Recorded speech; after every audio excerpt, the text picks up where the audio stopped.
Madame, Monsieur, bienvenue dans votre flash de l'information sur Tonosna TV. Voici les principaux titres de l'actualité. Ennahda condamne l'attaque contre l'ambassade française en Libye. Le Front populaire annonce la formation d'un comité chargé de suivre l'affaire de Chokri Blaïd. Gel provisoire des licences d'exportation de ciment selon le ministère du Commerce. À Gafsa, le corps sans vie d'un jeune homme retrouvé dans un foyer. Et à l'étranger, en Irak, 128 morts en 2 jours. Le mouvement Ennahda a condamné aujourd'hui l'attaque qui a visé l'ambassade française en Libye, une attaque qu'elle a qualifiée de terroriste. Ennahda a également exprimé sa solidarité avec la Libye et la mission diplomatique de l'État français en soulignant que cet incident douloureux ciblait la sécurité et la stabilité de la Libye. Il convient de noter que l'ambassade française à Tripoli avait été la cible d'une attaque terroriste en utilisant une voiture piégée, blessant ainsi 2 gardes de l'ambassade et un certain nombre de Libyens. Un condamné à perpétuité pour un meurtre commis en 2005 a été arrêté ce jeudi par les unités de la garde nationale à Hafouz dans le gouvernorat de Kérouan. Le tueur était en cavale depuis la Révolution. Le Front populaire a annoncé aujourd'hui, jeudi 25 avril 2013, la composition d'un comité de suivi de l'affaire Chokri Blaïd à la demande de la famille du défunt. Hamma Hamemi a déclaré que les protestations se poursuivront en ajoutant qu'ils auront recours à d'autres formes de protestation pour faire pression sur le gouvernement afin qu'il révèle le parti politique impliqué dans l'assassinat de Chokri Blaïd. Les enregistrements des conversations téléphoniques du capitaine de la jeunesse sportive kérouanaise, le JSK, publiés sur la page Facebook du président du club africain, Slim El Yahi, ont provoqué un tollé chez les aficionados de la JSK. Mais la question qui se pose est comment Slim El Yahi a eu les enregistrements. D'après le journal El Akhbar, le capitaine de la JSK, Mahmoud Ridi, approché par un dirigeant kabiste, aurait enregistré lui-même ses conversations pour garder des traces de cette magouille, mais pas de chance pour lui puisque 2 de ses coéquipiers se seraient emparés de son téléphone portable et ont copié les fichiers.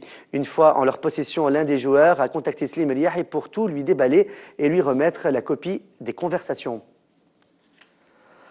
La directrice générale du commerce intérieur au sein du ministère du Commerce, Feten Belhadi, a annoncé ce jeudi le gel des licences d'exportation de ciment provisoirement pour permettre la stabilisation du marché intérieur. Cette décision intervient alors que l'approvisionnement du marché local a été troublé par les opérations de maintenance menées sur des appareils des grands producteurs, a précisé Feten Belhadi.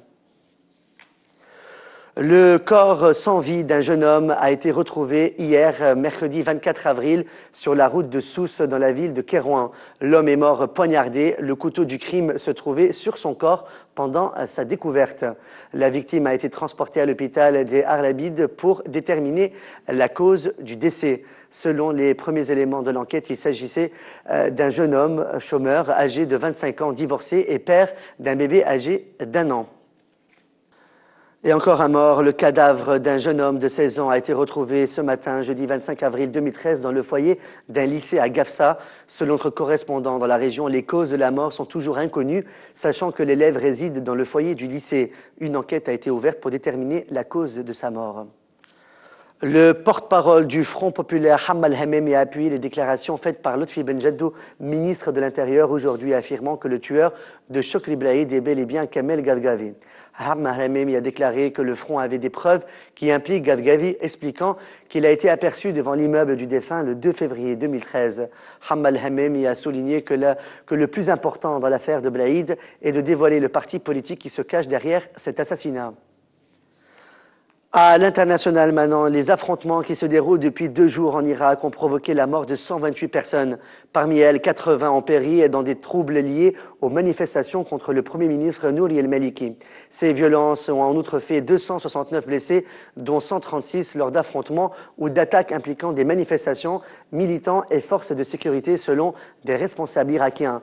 Il s'agit des violences les plus graves depuis le début des manifestations en janvier contre le Premier ministre chiite, M. Maliki, accusé d'accaparer le pouvoir et de marginaliser la communauté sunnite minoritaire en Irak. Un des islamistes présumés accusés d'avoir planifié un attentat contre un train au Canada, Shihab Srayer, a déclaré mercredi à Toronto qu'il refusait d'être jugé selon le code criminel l'opposant au livre saint, autrement dit au Coran. Comparaissant devant une magistrate Suzanne Hilton, Zraïr a déclaré qu'il ne fallait pas fonder ses jugements sur le code criminel parce que ce n'est pas un livre saint. Il est écrit par des êtres qui ne sont pas parfaits, car seul le Créateur est parfait. Shihab Zraïr a été arrêté par la police canadienne lundi à Montréal, alors que son complice présumé, Ra'ad Jasser, a été appréhendé à Toronto. Ce dernier a comparu mardi à Toronto et a été accusé notamment d'association terroriste et de conspiration en vue de commettre un meurtre en association avec un groupe terroriste. La police a indiqué que les deux hommes recevaient leurs ordres d'éléments d'Al-Qaïda établis en Iran, une accusation qui a été immédiatement rejetée par Téhéran. C'est la fin de ce flash de l'actualité sur Télésat TV. Merci de votre fidélité. Quant à moi, vous me retrouvez demain soir pour un nouveau flash.